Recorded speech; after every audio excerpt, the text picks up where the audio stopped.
So first thing is why we need Azure Data Factory, right?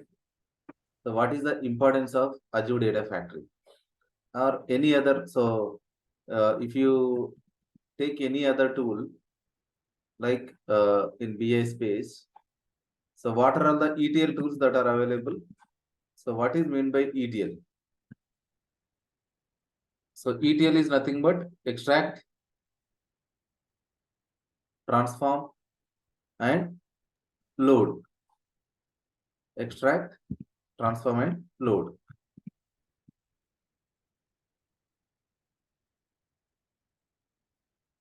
Right. So this is a full form of ETL tools. So what are all the ETL tools that are available? SQL Server integration services.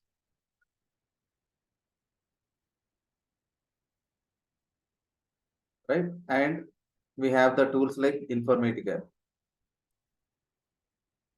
and Azure Data Factory. Right. Nowadays we are hearing also Databricks. These are all the tools that are available in the market. So our focus is Azure Data Factory, learning Azure Data Factory. So what we can do using the Azure Data Factory? So to answer that, for suppose, assume like there are some tables.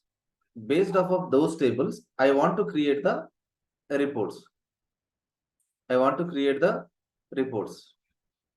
So how can I basically create the, so for suppose, I have one report like I want to generate a report. So I want to generate the report by customer, particular customer. Okay, customer name and the total amount. This is my reporting requirement. Assume like this is one of the reporting requirement. Now assume like we have the data is coming from multiple source systems. Multiple source system means some of the customer data is coming from files and some of the data is coming from Excel and some of the data is coming on top of SQL Server. Assume like these are all the main source system that are right. So from here we are getting the data related to some other regions. So here we have some kind of customer name and some amount, transaction amount or something, and also same with that, like we are getting the customer information from all these sources. Now the challenge here is, so files means text file. This is a kind of a text file. The notepad we can create the text file, and Excel is in kind of a Excel, that all we know, that is in different format.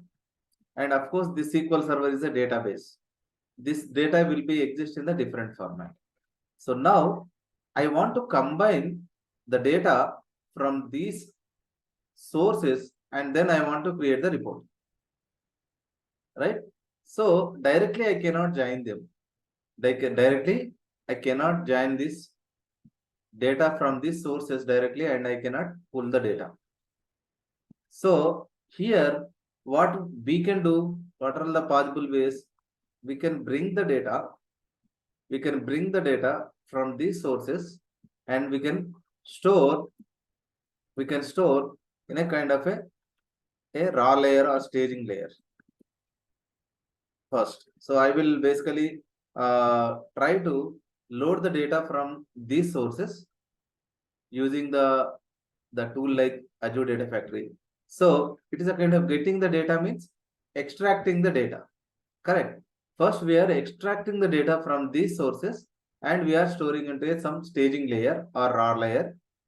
So with this raw layer might be a, assume like the SQL Server, might be Azure SQL or Synapse SQL, anything.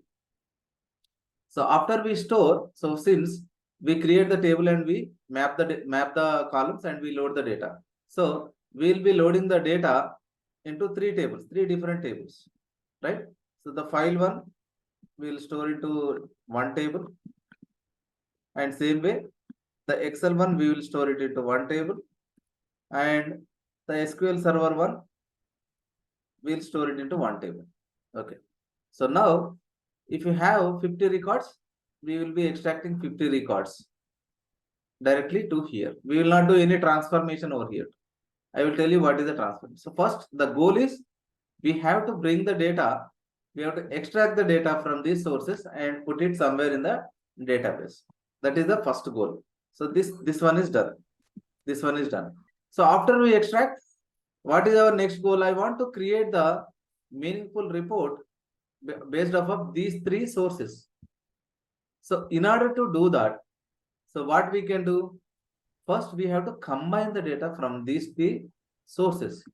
So this file may have 20 records, Excel may have 30 records, and SQL Server may have 50 records. Altogether, how many records that will have? So it made 80 records, right? So 80 records that we will store in one table. So we will combine the data from these sources and we will store into the final table into the central repository. We usually call it as data warehouse, right? So this is having the final data from these sources. So this combining the data is something, it is called as transformation, right? Combining or joining. So all this comes under transformations, right? So first we extracted the data and we stored somewhere. On top of that, we are applying transformations and loading the data into the data warehouse. Loading the data into the data warehouse, right? So here we will do the transformations. We'll do the transformations, right? So this is called as ETL process. First, we are extracting the data, and after we extract the data into the staging layer, and we are loading, and then on top of that, we are doing the transformations and finally loading into the data warehouse with all the records. So this type of process is called as ETL. Extract, transform, and load. Same way earlier, just give me a minute.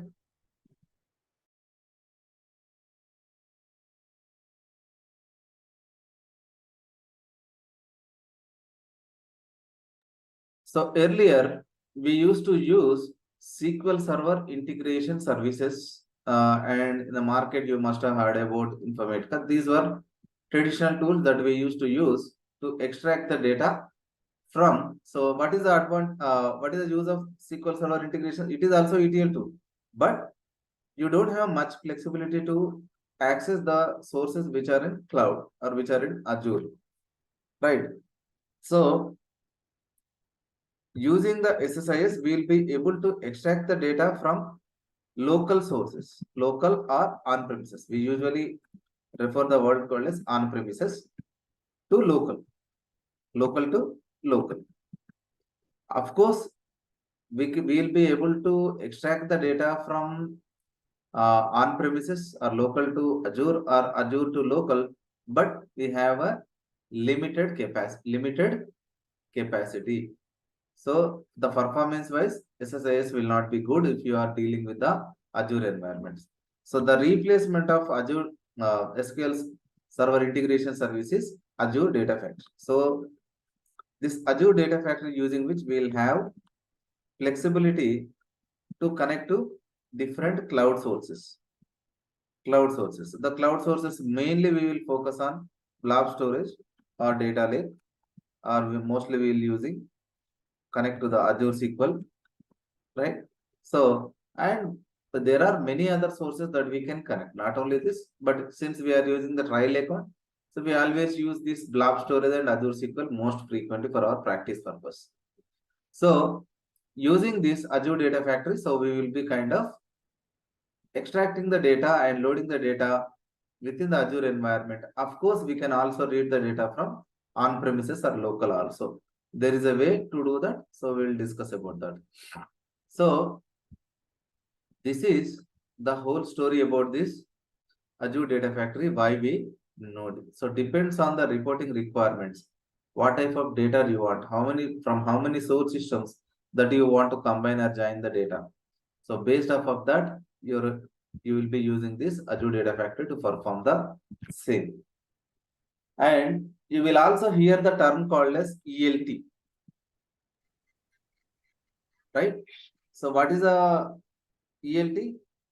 Extract, load, and then transform. Extract, load, and then transform. So what exactly mean by this? So what is the difference between this ETL and ELT? So ELT means extract, load, and transform. So first, here what we are doing, we are extracting the data. Here we are extracting the data and we are loading into the staging layer. We are loading into the staging layer. So this is called as extract and load. After that, on top of that, we are doing the transformations. And we are finally loading into some other destination. So this is called as kind of ELT approach as well. So extract. So while we are extracting, we can do the transformations and we can load the data directly into the some data warehouse or staging. So that is one approach. Second approach is ELT, extract, load. First we extract the data and load it into the destination. And after we load it into the destination, we will decide whether you want to create the report directly from this layer or you want to further transform it. You want to further transform. So this is called as kind of a extract, load, and transform. Right. So we can do both the ways. So this is about the introduction of the Azure Data Factory, why we need this. Now, okay. So since why we need to use the Azure environment, right? So why all the clients are interested to migrate to the cloud environment nowadays? Like, so that's how these tools are coming to the picture and they are trying to maintain data within the Azure environment. Why we are moving? So the main advantages that are listed here. So easily upgraded. Easily upgraded means, for suppose you want to increase the memory or CPU in future based on your requirement with a single click, you will be able to upgrade it within a single portal, Azure portal, right? So you need not to basically, add buy some external storages or RAMs. You will not maintain.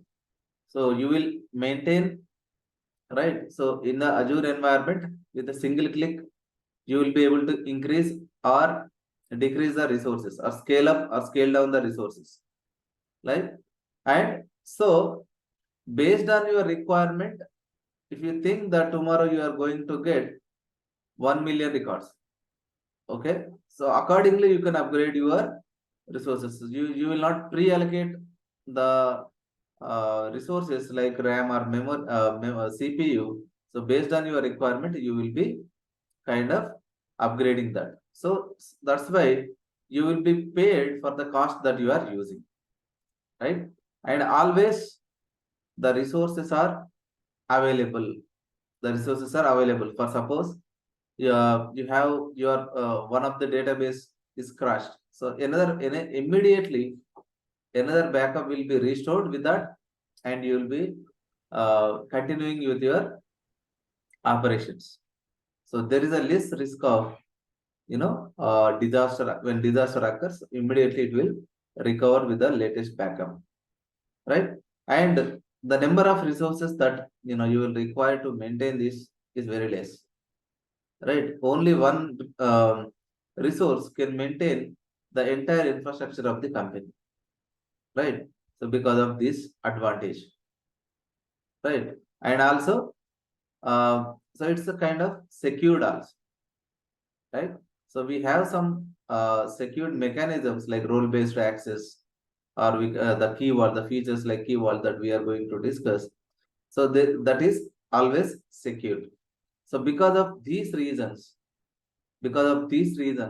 so we are moving towards We are maintaining the data within the cloud environment, right? So based on the resources that we are using, so we are dividing into the three types of resources. First resource, we call it as infrastructure as a service, platform as a service, and software as a service. For suppose infrastructure as a service, so you will be hearing the terms called as virtual computer, virtual machine.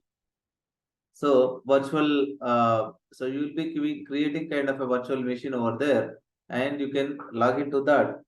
So like kind of remote desktop, right? So the desktop is, it's not physical. From your laptop, you can operate the system that is present in the all US or UK or all over the globe, and you can work on it. So that kind of like VPN, virtual private networks, all this comes under infrastructure as a service, right? So platform as a service. Platform as a service means now you have the laptop, but the operating system that you will use, right?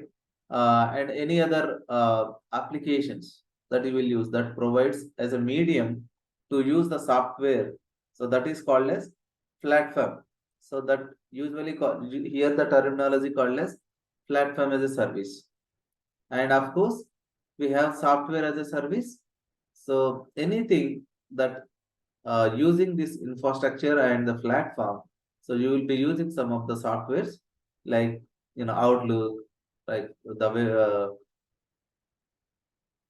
some of the features like you can install the SQL server, you can use any other softwares using this infrastructure and the platform. So these are all like kind of interrelated. So without this, we will not able to perform our task. So that's why based on the type of resource that we use, that are divided into these three categories. And earlier, so as we discussed, so we are using our traditional ETL tools like SQL Server integration services or reporting services or analysis services. So these tools are available. So what we used to do, we used to extract the data from different sources, as I mentioned, from files or databases or any other applications. So we used to extract and transform and load the data into the uh, data warehouse, and from there we'll be creating kind of a cube if required. If not, then we can directly create the reports using either Power BI or reporting services. So this is the kind of a traditional ETL approach, right? First, we will load the data into the data warehouse. On top of them, it is optional whether we can create a cube or tabular model using SQL Server analysis services. If not required, then we can directly create the reports using this reporting tools. That is the usual approach. So everything that we do for reporting, what is the need of extracting the data from different sources? We have to keep the data in one destination so that when we are querying the data, so it will improve the performance of the data retrieval. So when we are trying to retrieve the data from this data warehouse, so it will take less time and less joins are required. Less transformations are required because data is already transformed. So that is our goal of the ETL tool. Now, in the modern architecture, so now the way that we work is changed, that the tools that we work is changed because we are moving the data, mostly that we are trying to maintain our data in the Azure environment.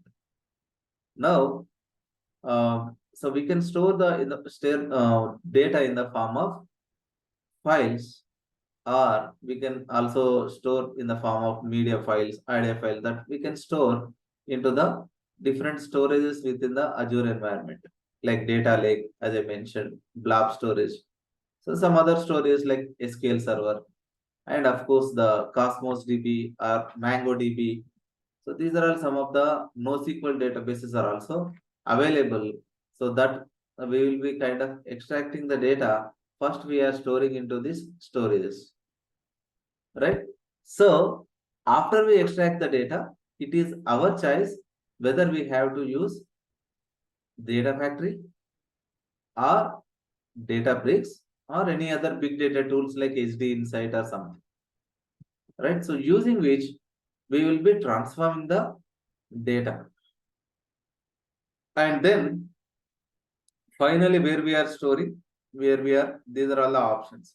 We can store the data back to the SQL in the data warehouse, or we can store it into the Cosmos DB, or we can, using the Azure analysis services, we can create the tabular model on top of it.